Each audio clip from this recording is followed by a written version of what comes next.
Ikalawa, mas dinadala ng isang ina, anumang masakit na karanasan, meron ng isang anak. Sino po aminado sa mga nanay? Mas dinadala mo yung masakit na karanasan o nararanasan ng iyong anak. Alam niyo po, walang mabuting ina ang hindi masasaktan para sa kanyang anak. Totoo ba yan? Sa mga nanay, walang mabuting ina ang hindi masasaktan para sa kanyang anak. Walang mabuting ina ang hindi maaapektuhan para sa kanyang anak. At sino naniniwala, walang mabuting ina ang hindi magdaramdam para sa kanyang anak. Walang mabuting ina ang hindi magdaramdam again para sa kanyang walang mabuting ina ang kakayaning baliwalain yung masakit na pinagdaraanan ng kanyang anak. Pag ang isang anak mayroong masakit na pinagdaraanan, hindi ito pwedeng baliwalain lang ng kanyang ina. Totoo po ba yan? Sa mga nanay na narito? Totoo ba? Hindi naman pwede na baliwalain mo lang yung nararamdaman ng anak mo Lalo na masakit yung kanyang nararamdaman. At sino po naniniwala? Walang mabuting ina ang kakayaning baliwalain yung mahirap at yung matinding pagbagsak na nararanasan ng kanyang anak. Bilang mabuting ina, hindi pwedeng hindi ka maapektuhan pag nalaman mo bumagsak ang kabuhayan ng anak mo Totoo po ba yan? Hindi pwedeng hindi ka maapektuhan pag nalaman mo na bumagsak yung kabuhayan ng iyong anak. Bilang mabuting ina, hindi pwedeng hindi ka maapektuhan pag nalaman mong bumagsak ang karir ng anak mo. And how much more pag ang bumagsak sa anak mo yung area ng kanyang marriage. Walang ina ang hindi iiyak pag nalaman niya na nakikipaghiwalay na yung kanyang anak. Walang ina ang hindi pwedeng hindi maiyak pag nalaman niya na magiging broken family na yung kanyang anak. At walang ina ang hindi iiyak pag nalaman niya yung anak niya iniwan na. Ikalawa, bakit kailangang i-honor ang mga sakripisyo ng isang ina? Sa lahat ng kakulangan ng anak, nanay ang hindi nagsasawang punan kakulangan ng anak. Totoo po ba sa lahat ng kakulangan ng anak, mayroong isang nanay na walang sawang nagpupuno dito. Sa lahat ng kakulangan ng anak, may isang nanay na laging handang punan ito. At totoo ba sa lahat ng kakulangan ng anak, may isang nanay na hindi mapapagod punan ito Totoo ba yan? What does it mean? Una, maraming ina titiisin ang sarili para sa anak. Maraming ina handang tiisin ang sarili para sa kanyang mga anak. Sino po rito sa mga nanay, kaya niyang tiisin ang sarili niya para sa kanyang anak? Kaya niyang tiisin ang kanyang sarili, magtitiis, magutom para hindi magutom ang kanyang anak? Sino po rito handang magutom para sa kanyang anak? Magtitiis, malayo, mapag-aral lang yung kanyang mga anak. Magtitiis, mapagod, mabigyan lang ang anak. Magtitiis, mangutang, mabigay lang ang kailangan ng anak. At magtitiis na walang matira, magkaroon lang ang anak.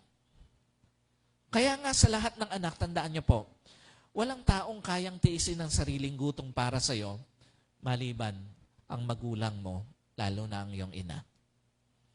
Sa lahat po ng mga anak, tandaan niyo, walang taong kayang tiising malayo, mabigyan ka lang ng magandang buhay, maliban sa nanay mo.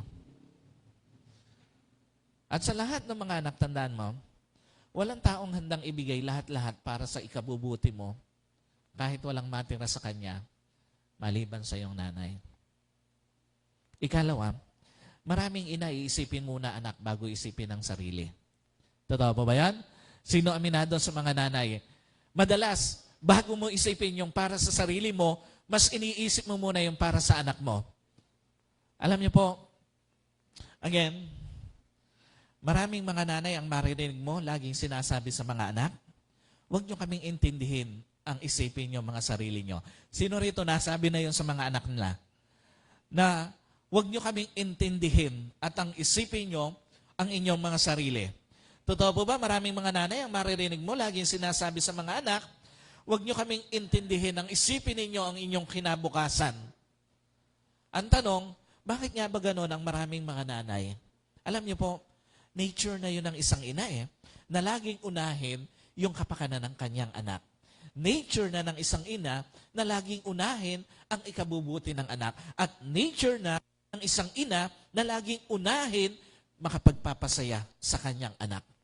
To the extent na ang maging kapalit nito, sarili niyang kaligayahan. To the extent na ang magiging kapalit nito, sarili niyang kapakanan. And to the extent na ang magiging kapalit nito, sarili niyang kinabukasan. Ganon ang sakripisyo ng isang ina para sa kanyang anak. At yung ikatlong dahilan, bakit kailangan nating i-honor ang sakripisyo ng isang ina sa lahat ng pagkukulang ng anak, nanay ang hindi nagsasawang unawain ang anak. Sino po rito sa mga anak, aminado, madalas may mga nagawang pagkakamali? Hindi na nagkakamali yung ibang mga anak dito? Sino aminado? There are times ng buhay mo, nasasagot mo yung nanay mo. There are times ng buhay mo, nababaliwala mo nanay mo. And at the same time, there are times ng buhay mo, napapangakuan mo ang nanay mo pero hindi mo natutupad. Alam niyo po, bakit kailangan nating i-honor ang isang ina? Kasi nga, whether you admit it or not, bilang anak, ang dami nating nagiging pagkukulang sa ating magulang, lalo na sa ating ina. Pero tandaan niyo po, kahit paulit-ulit na lang ang pagkukulang ng anak sa kanyang ina, hindi naman ito natitiis ng kanyang ina eh. Totoo ba yan? Sa mga nanay na narito, hindi naman talaga natitiis ng isang ina yung kanyang mga anak, kahit paulit-ulit na lang yung pagkakamali, yung pagkukulang, kahit paulit-ulit na lang yung sakit ng kalooban na naibibigay sa kanyang ina. Sino po aminado sa mga anak? May mga pagkakataon, sa halip mapasaya, sakit ng kalooban ang naibibigay mo sa iyong ina. Alam niyo po, despite na maraming pagkakataon na sakit ang naibibigay ng isang anak sa kanyang ina, hindi naman siya natitiis ng kanyang ina eh. What's the point? Una, kung meron mang pinakamalalim ang pangunawa sa mundo, ito yung pangunawa ng isang ina sa kanyang anak. Alam niyo po, wala kang matatagpuan sa lahat ng mga anak, tandaan niyo? Wala kang matatagpuan na pangunawa na gaya ng pangunawa sa iyo ng iyong ina. Sa lahat ng mga anak, tandaan nyo, walang makakapantay sa pangunawa na gaya ng pangunawa sa iyo ng iyong ina.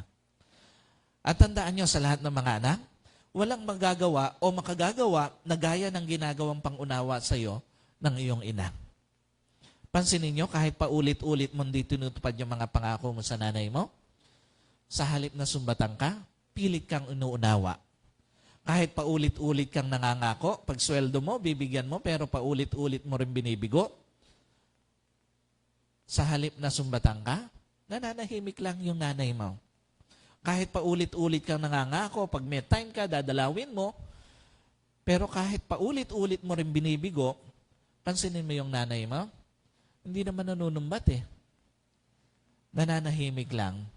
At kahit paulit-ulit kang nangangako, na pagkakapera mo, iti-treat mo, pero na-treat mo na lahat ng barkada mo, nakalimutan mo lang ang nanay mo, hindi naman nanumbat sa'yo eh. Malungkot lang sa maraming mga anak, hindi alam bawat pagkakataong binibigo ang kanyang ina, pagkakataong isang araw pangihinayangan niya. Tandaan niyo sa lahat ng mga anak, yung mga pagkakataon na akala mo okay lang yon, isang araw pangihinayangan mo yung mga araw na yon na nabigo mo yung magulang mo, lalo na ang iyong ina. Malungkot lang, maraming mga anak hindi alam, bawat pagkakataong binibigo niya ang kanyang ina, pagkakataong isang araw pagsisisihan niya. At pagkakataong isang araw, ikasasakit ng kalooban mo. Yung mga akala mo okay lang, napangakuan mo nanay mo, pero hindi mo tinupad, tingin mo parang okay lang yon. No. Isang araw, ikasasakit yun ng kalooban mo. Isang araw, pagsisisihan mo yon, at isang araw, panghihinayangan mo yon. Ikalawa, kung meron mang pinakabukas na pangunawa sa mundo, pangunawa ng isang ina sa kanyang anak eh. Totoo ba, maraming nanay matapos biguin ng anak, nabibigyan ng pera, parang wala lang naman yon sa mga nanay eh. Totoo ba yan sa mga nanay? Matapos kang mabigo, matapos kang biguin, parang wala lang naman eh. Maraming mga nanay, matapos biguin ng anak na dadalawin, parang wala lang naman yun sa nanay eh. At totoo ba, maraming nanay, matapos biguin ng anak na ititreat, parang wala lang naman paninisi eh. Parang wala lang, walang paninisi, walang panunumbat. Why? Marami kasing nanay, mas kakayanin biguin ng anak kaysa siya bumigo sa anak niya. Alam niyo po, sa hindi nakakaalam ng mga anak, mas masakit para sa isang ina na siya ang bumigo sa iyo. Kaya nga mas tanggap na lang niya na ikaw yung bumibigo sa kanya. Maraming nanay, mas kakayaning pagkaitan ng anak kaysa siya magkait sa kanyang anak. At maraming nanay, mas kakayaning saktan ng anak ang kalooban niya kaysa makapanakit sa kalooban ng kanyang anak. Kaya nga pansinin niyo, pag anak ang bumigo sa ina, ang balis makalimot ng anak o ng ina. Pero, pag ang ina ang bumigo sa kanyang anak, ang tagal-tagal na hindi pa makalimutan ng anak. Pansinin niyo, pag anak yung nakapanakit sa ina o nakapagkait sa ina, ang bilis makakalimutan ng ina yon. Pero yung anak, ang tagal-tagal na hindi pa nakakalimutan yung nagawang pagkakait ng kanyang ina. At pansinin niyo, pag yung anak ang nakapanakit sa kalooban ng ina, ang bilis makalimot ng ina eh. Pero pagka ang ina ang nakapanakit sa kalooban ng anak, ang tagal-tagal na, hindi pa makalimutan ng anak. Ganong kalaki ang pangunawa na meron ng isang ina sa pagkukulang ng kanyang anak eh. Ganong kalaki ang pangunawa na meron ang isang ina para punan anong kukulang meron ng kanyang anak. At ganong kalaki ang pangunawa na meron ng isang ina para saluhin ang bawat pagkukulang o pagbagsak ng isang anak. Now, the question is, ano nga ba madalas na sakripisyo ng isang ina? Alam niyo po, unang-una, madalas ang sakripisyo ng isang ina, hindi lang naman doon sa kanyang ibinibigay eh, maging doon sa mga ipinagkakait niya para sa kanyang sarili. Pansinin niyo yung kwento dito sa Exodus chapter 2, verse 3, sabi doon, pero nang hindi na niya maitago ang sanggol, eto po ang binabanggit dito, yung nanay ni Moses na si Jochebed, ang sabi doon, kumuha siya ng basket na gawa sa halaman, sa papyrus at pinahira ng alkitran. Pagkatapos, inilagay niya ang sanggol sa basket at pinalutang sa tubig sa tabi ng mataas na dabo sa pangpang ng ilog ng Nilo. Ano pinapakita rito? Totoo po ba? Hindi lang naman talaga yung kayang ibigay ng isang ina ang sinasakripisyo niya. Totoo po ba yan? Maraming mga nanay, ang sakripisyo hindi lang yung binibigay niya, maging yung pinagkakait niya sa kanyang sarili. What's the point? Una, lahat ng meron ng isang ina, unconditionally ibibigay niya sa iyo bilang kanyang ina.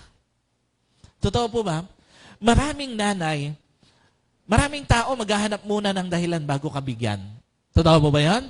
Maraming mga tao maglalatag muna ng kondisyon bago ka bigyan. At maraming tao, iintayin munang maraming makakita bago ka bigyan eh. Pero ang isang ina, kahit wala nang makitang dahilan para tulungan ka, tutulungan ka pa rin eh. Ang isang ina, kahit ano mangyari, hindi maghaharap ng kondisyon para tulungan ka. Kahit walang makakita, tutulong at tutulong sa'yo eh. Lahat ng meron siya, unconditionally ibibigay sa'yo kahit walang matira sa kanya. Lahat ng meron ng iyong ina, unconditionally ibibigay niya sa'yo kahit sa huli, siya yung mawalan. At lahat ng meron ng isang ina, unconditionally ibibigay niya kahit sa huli, siya ang magkulang at magmukhang kawawa. Alam niyo po, again, unang-unang sakripisyo ng isang ina, hindi lang yung ibinibigay niya, kundi yung pinagkakait niya sa kanyang sarili. Ikalawa, lahat ng kayang tiisin ng iyong ina unconditionally, titiisin niya para sa iyo eh. Pansinin niyo yung nanay ni Moses, ipinagkait niya sa kanyang sarili na makilala bilang tunay na ina ni Moses. Mapabuti lang yung kanyang anak. Yung nanay ni Moses, pansinin niyo, ipinagkait sa sarili niya na tawaging nanay ni Moses. Mapabuti lang yung kanyang anak. At pansinin niyo, yung kanyang nanay, ipinagkait niya sa sarili niya na laging makasama si Moses, mapabuti lang ang anak. What's the point? Tandaan niyo po sa lahat ng anak, yung nanay na meron ka, para sa ikabubuti mo, kahit masaktan ng kalooban, titiisin niya. Sa lahat po ng mga anak, yung nanay na meron ka para sa ikabubuti mo, kahit tila hindi niya kakayanin, titiisin niya para sa ikabubuti mo. At tandaan niyo po sa lahat ng anak, yung nanay na meron ka para sa ikabubuti mo, kahit masakit na malayo, titiisin niya para sa iyo. Kaya nga, lalo na doon sa mga working moms, sa mga anak na ang kanilang nanay nagtatrabaho, kung meron man pinaka hindi ka dapat subukang gawin, yung sumbatan ang nanay mo dahil wala sa tabi mo at nagtatrabaho. Kung meron mang pinaka hindi ka dapat gawin sa buhay mo, yung sumbatan ng nanay mo dahil ng ibang bansa para sa iyo. Walang karapatan ang isang anak na sumbatan ng kanyang nanay dahil nagtrabaho. Nalayo sa kanya, nagtrabaho. And another thing, madalas ang sakripisyo ng isang ina, hindi lang sa husay ng kanyang mga kamay, kundi sa husay niyang mag-isip para sa iyo. Totoo po ba?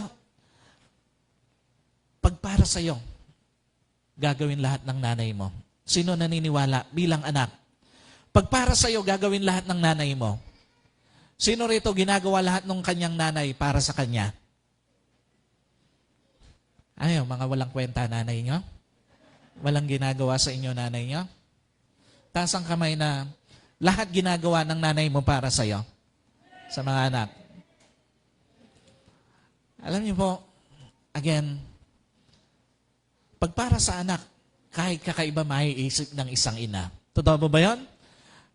Pag para sa kanyang anak, ang isang nanay, kahit kakaiba, maiisip niya. Kasi yung nanay ni Moses, naisip niya na ilagay sa basket si Moses. At paano rin, papunta doon sa lugar na kung saan naliligo yung prinsesa during the time. Yung prinsesa ng Egypt. Pansinin niyo, naisip niya yon. At hindi lang yon, nang makuha na to ng prinsesa, alam nyo, pinalapit yung isang anak niya at nagpresenta na ikukuha to ng tagapag-alaga na plano na niya yung lahat ng bagay na yon. Ano pinapakita rito? Una, lahat ng para sa ikabubuti mo, gagawin ng iyong ina kahit ikapahamak niya. Totoo ba? Wala namang sisinuhing paraan ng isang ina basta sa ikabubuti ng kanyang anak. Totoo po ba yun? Lahat ng paraan gagawin ng isang ina. Lahat ng trabaho, papasukin ng isang ina. Lahat na makakaya, kakayanin niya para sa ikabubuti ng kanyang anak. Alam niyo po, para sa ikaliligtas ng anak, para sa ikatatagumpay ng kanyang anak, gagawin ng isang ina. Yung nanay ni Moses na si Jochebed, alam niyo po, kasi nga during that time, pinapapatay yung mga sanggol doon sa panahon nila, doon sa time na yon, at yung kanyang naisip na paraan para mailigtas ang kanyang anak, ginawa niya yung pinakamabuti para sa kanyang anak.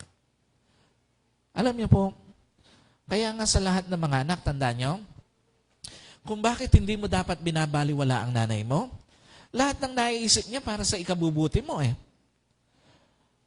Kung bakit hindi mo dapat binabaliwala ang anak mo o ang nanay mo, lahat ng paraan gagawin niya, mapabuti ka lang. At lahat ng mga anak, kung bakit hindi mo dapat binabaliwala nanay mo, lahat ng sakripisyo, gagawin niya para sa iyo. Ikalawa, lahat ng para sa ikabubuti mo, gagawin ng iyong ina kahit ikapahiya niya. Sino aminado? There are some point ng buhay mo sa mga nanay, napahiya ka. para sa anak mo. Alam niyo po, maraming nanay kahit mangutang, mapakain lang ang anak, mangungutang. Totoo po ba yan? Maraming mga nanay, mapag-aral lang ang anak, mangungutang. Maraming mga nanay, maipagamot lang ang anak, mangungutang. Alam niyo po, ano pinapakita nito? Tandaan nyo, higit sa dignidad ng isang ina, mas mahalaga sa kanya ang sikmura ng kanyang anak. Higit sa dignidad ng isang ina, mas mahalaga sa kanya ang kalusugan ng kanyang anak. At higit sa dignidad ng isang ina, mas mahalaga sa kanya ang kinabukasan ng isang anak. Ikatlo, madalas ang sakripisyo ng iyong ina, hindi lang yung piliing lagi na asikasuhin ka kundi yung tiising malayo sa'yo para sa ikabubuti mo. Pansinin nyo, doon sa Exodus chapter 2, verse 10, gaano kaya kasakit sa nanay ni Moses na habang lumalaki yung anak niya, hindi siya nakikilala bilang nanay nito? Totoo ba may mga nanay nung mag-abroad, pagbalik hindi kilala ng anak? Totoo ba yan? At napakasakit nun sa isang ina na habang lumalaki yung anak mo, hindi ka kilala ng iyong anak. Kasi ninyo, gaano kaya kasakit sa nanay ni Moses na habang lumalaki ang anak niya, iba kinakalakihang kasama at iba ang kinikilalang nanay niya. At gaano kaya kasakit sa nanay ni Moses na every time na aalis siya bilang tagapag-alaga, iiwan niya yung kanyang anak doon sa palasyo. Gaano kaya kasakit yun sa kanyang kalooban? Ano pinapakita rito? Una, sa bawat sandali na iiwan ka ng nanay mo para magtrabaho, malalim ang tinitiis na sugat o sakit sa kalooban ng isang ina. Alam niyo po, kapalit ng paglayo ng isang ina para maghanap buhay para sa anak, malalim na sakit yun sa kalooban. Kapalit ng paglayo ng isang ina para makapaghanap buhay para sa kanyang anak, sariling kaligtasan niya yon. At kapalit ng paglayo ng isang ina para maghanap buhay para sa anak, ling panunumbat ng anak. What does it mean? Hindi lahat ng nanay na lumayo para sa anak, kinaya sakit ng kalooban. May mga nanay, nung bumalik, wala na sa sariling pag-iisip. Hindi lahat ng nanay na lumayo para sa anak, nakabalik pa ng buhay. Yung iba, nasa kahon na nung bumalik. At hindi lahat ng nanay na lumayo para sa anak, nakabalik ng masaya. Yung iba, sa halip pasalamatan, sinumbatan pa ng mga anak. Totoo po ba yan? Napakalungkot na realidad sa buhay ng isang ina na sa halip kilalanin ng sakripisyo ng ina, pagkukulang ang nakita. Yung absence ng ina ang nakita. Yung pagkakamali ng ina ang nakita. Ikalawa, sa bawat sandali na iiwan ka ng anak ng iyong nanay para magtrabaho, nakataya ang relasyon nila ng tatay mo. Tandaan niyo po sa mga anak, bawat pag-alis ng isang ina para lumayo at maghanap buhay, hindi lang kaligtasan niya ang natataya. Hindi lang yung kanyang kapakanan, maging yung relasyon nila ng iyong tatay nakataya doon. Totoo po ba? Madalas, hindi ito nakikita ng maraming anak Madalas ang nakikita lang ng anak, yung lumayo ang nanay niya, hindi niya nakita na sa paglayo ng nanay niya, pwede palang masira ang relasyon ng kanyang mga magulang. Madalas ang nakikita lang ng anak, yung iniwan siya ng nanay niya, pero hindi niya nakita na pwedeng sa pagbabalik ng nanay niya, wala na itong babalik ang asawa. What's the point? Ganun kalaki ang tinataya ng iyong ina sa kanyang paglayo. Mapabuti ka lang. Ganun kalaki ang itinataya ng iyong ina sa kanyang paglayo, mapaayos ka lang. ganon kalaki ang itinataya ng isang ina, mapaginhawa lang ang buhay mo. Again, maraming mga nanay nung lumayo, wala nang asawa pagbalik. Lalo na yung mga nag-abroad. Maraming mga nanay, pagbalik, may iba ng pamilya yung asawa niya. Napakalungkot na buhay o balik sa sakripisyo ng isang ina. Now, the question is, paano ba maio-honor ang sakripisyo ng isang ina? Sino po naniniwala? Dapat naman talagang i-honor ng mga anak ang sakripisyo ng isang ina. Totoo ba yan? Sa mga anak na narito at sa mga nakakapanood nito, tandaan niyo po, unang-unang paraan para mai-honor mo lahat ng sakripisyo ng iyong ina, busugin mo siya ng tulong bago pa dumating ang panahon, di na niya malalasahan ang mga ani mo. Ang sabi doon sa Ecclesiastes chapter 3 verse 2, doon sa second part, may panahon ng pagbunot ng tanim. Alam niyo po, sino naniniwala? Lahat ng bagay sa buhay isang araw hihinto. Totoo ba yan? Lahat ng bagay sa buhay isang araw matatapos. At sino po naniniwala? Lahat ng bagay sa buhay isang araw mawawala.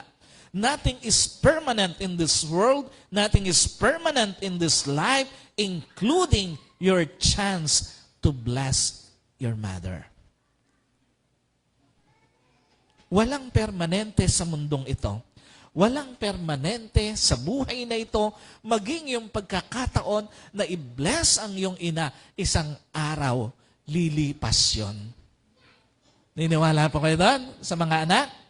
Kaya nga doon sa mga young pro natin, may kakayanan na, doon sa mga kumikita na may mga kakayanan na para i-bless yung kanilang mga nanay, huwag ka nang mag-intay nung marami ka pang pera. Paglabas mo, o paglabas nyo ngayon, i-bless mo na.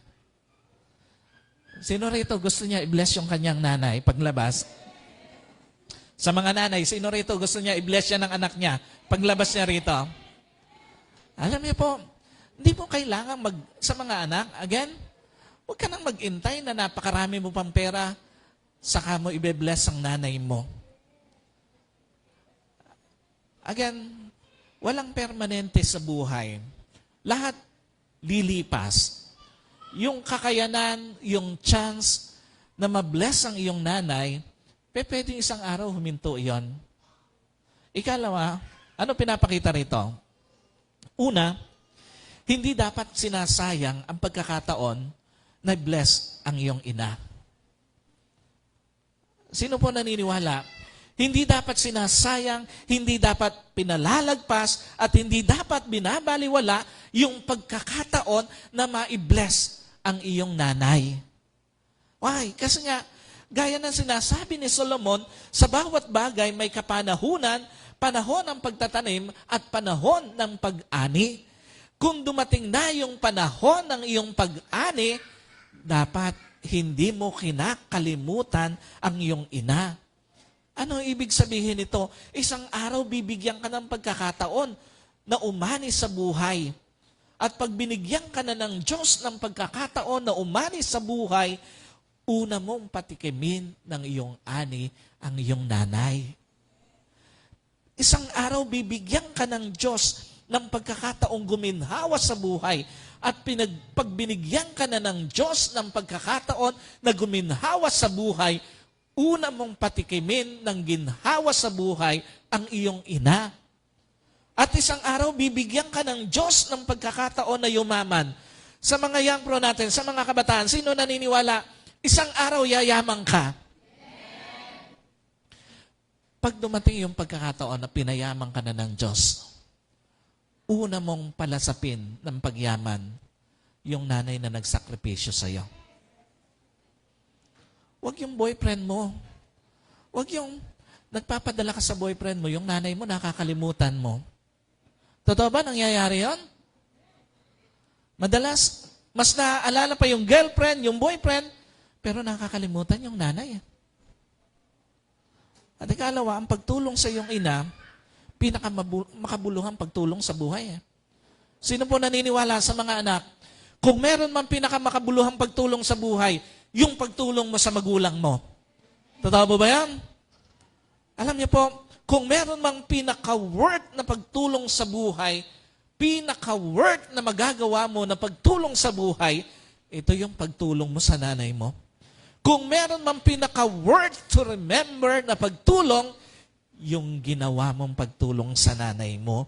At kung meron mang pinaka-hindi ka pagsisisihan ng pagtulong, ito yung pagtulong mo sa iyong nanay. Why? Kasi nga, yung nanay na tutulungan mo, alam mo na una nang tumulong sa'yo eh. Yung nanay mo na tutulungan mo, alam mo na una nang kumalinga sa'yo. At yung nanay mo na tutulungan mo, alam mo na una nang nagmahal sa'yo. Ikalawa, busugin mo siya ng tuwa bago pa dumating ang panahon ng pag-iyak. Sabi doon sa Ecclesiastes, chapter 3, verse 4, may panahon ng pagluha at panahon ng pagtawa. May panahon ng pagluluksa at panahon ng pagdiriwang. Sino po naniniwala? Isa sa mga paraan para i-honor ang isang ina, busugin mo siya ng tuwa.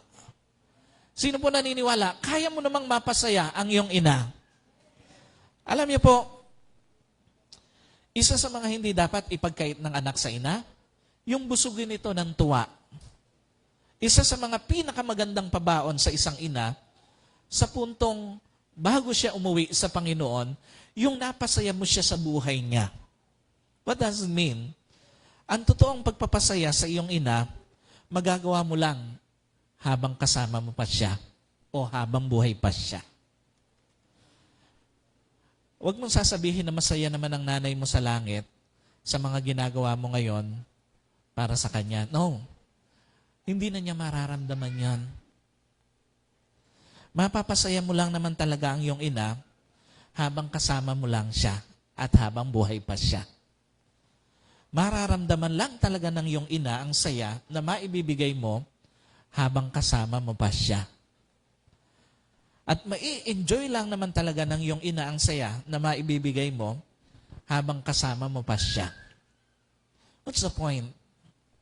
Sa panahong wala na siya sa tabi mo, kahit gustuhin mo pa, hindi na niya mararamdaman anumang gagawin mo.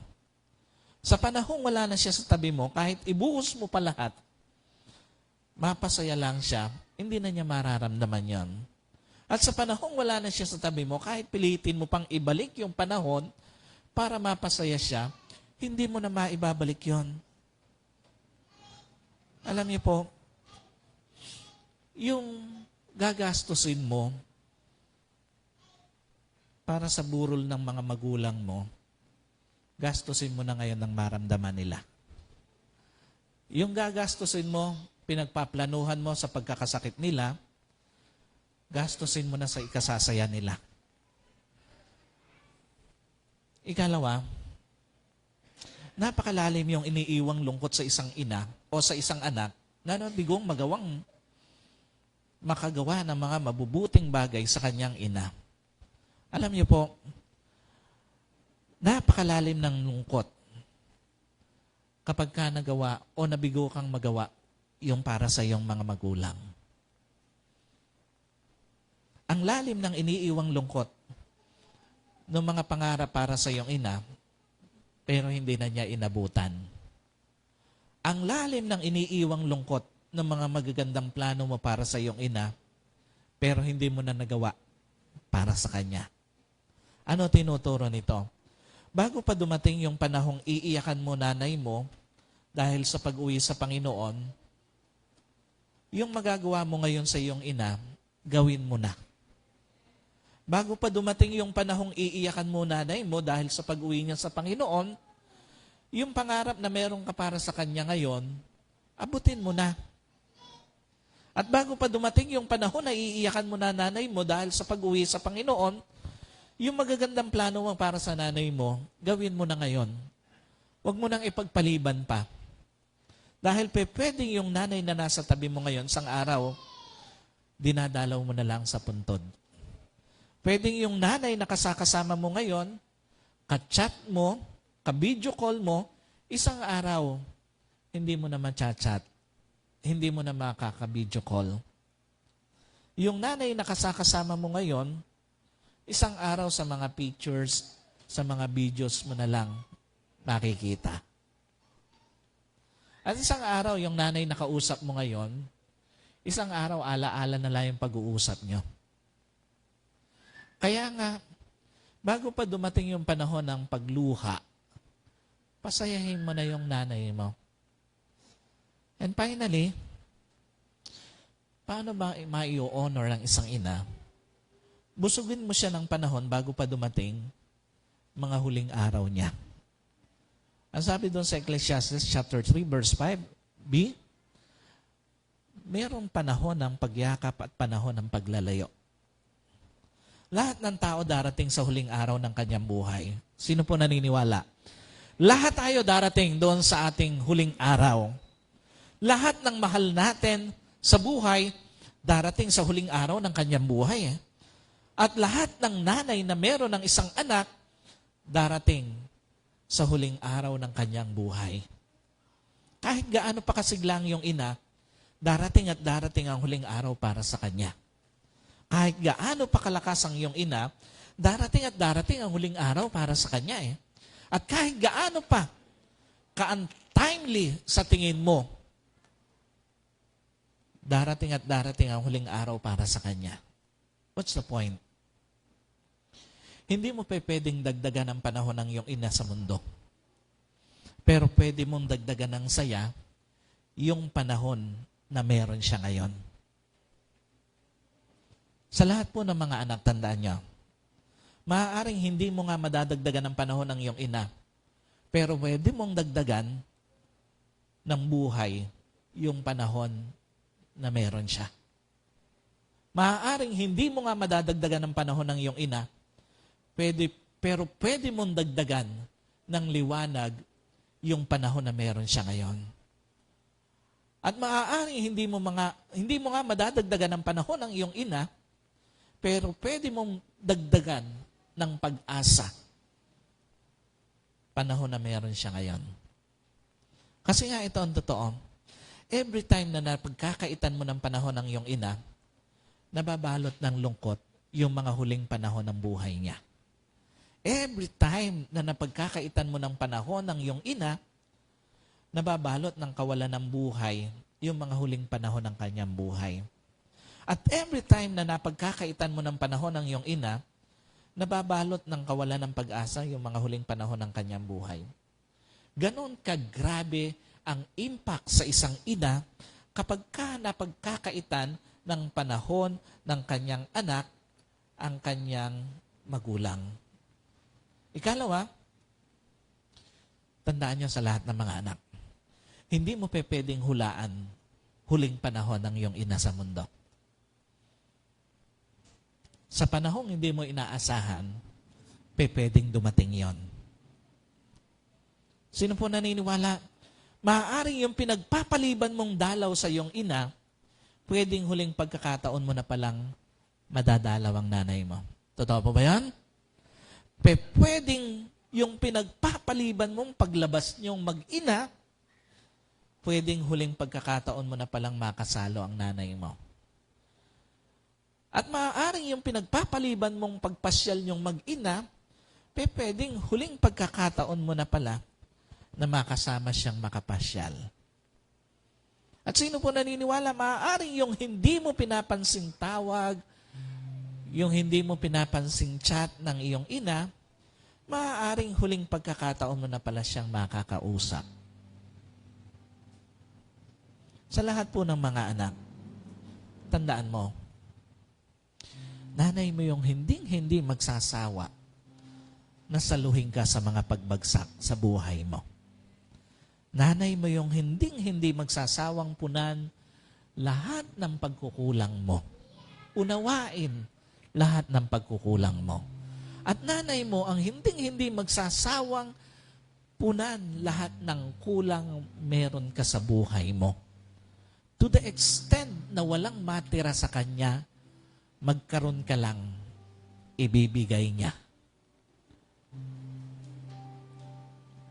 Kaya nga sa panahong kasama mo pa siya, busugin mo na ng tulong ang nanay mo. Sa panahong kasama mo pa siya, busugin mo na ng saya ang panahong kasama mo siya. At sa panahong kasama mo pa siya, busugin mo na ng maraming oras ang nanay mo. Dahil isang araw yung nanay na nasa tabi mo, hindi mo na makakasama. Yung nanay na nasa sa tabi mo, hindi mo na mayayakap. At yung nanay na nasa tabi mo, isang araw, hindi mo na mababati ng Happy Mother's Day dito sa lupa. Kundi sa langit mo na lang babatiin ng Happy Mother's Day. Let us pray. Panginoon, tinataas ko po sa iyo lahat ng mga nanay na narito sa physical service, sa online service, at sa mga kakapanood ng mensaheng ito. Pagpalain mo ang kanilang mga sakripisyo sa buhay para sa kanilang mga anak. Pagpalain mo ang mga pagtitiis nila para sa kanilang pamilya. Pagpalain mo ang mga panahon na ginugugol nila para sa kanilang mga anak at sa kanilang pamilya. Sa mga panahon na nabibigatan sila, bigyan mo ng kagaanan ang kanilang mga kabigatan. Sa mga panahon na hindi nila alam ang kanilang gagawin, wala silang resources, wala silang pera para sa kanilang pamilya, punuin mo po ng himala ang kanilang buhay. Sa mga panahon na nalalagay sa bingit ng alanganin ang kanilang relasyon ng kanyang asawa, ikaw gitna dito at manatili itong buo. Salamat po. Sa oras na ito, special ko rin pong tinataas sa iyo ang aming mga kapatid, lalo na po yung asawa ni Liberty sa Korea. Pagalingin mo po siya, Panginoon. Divine healing ang tinatanggap na niya ngayon sa oras na ito. Maging sa iba pa namin mga kapatid na nagsipag-chat, Panginoon, para sa himala ng kagalingan, iparanas mo po ito sa kanila sa oras na ito. Sa pangalan ng aming Panginoon Jesus, Amen and Amen. God bless po sa inyong lahat.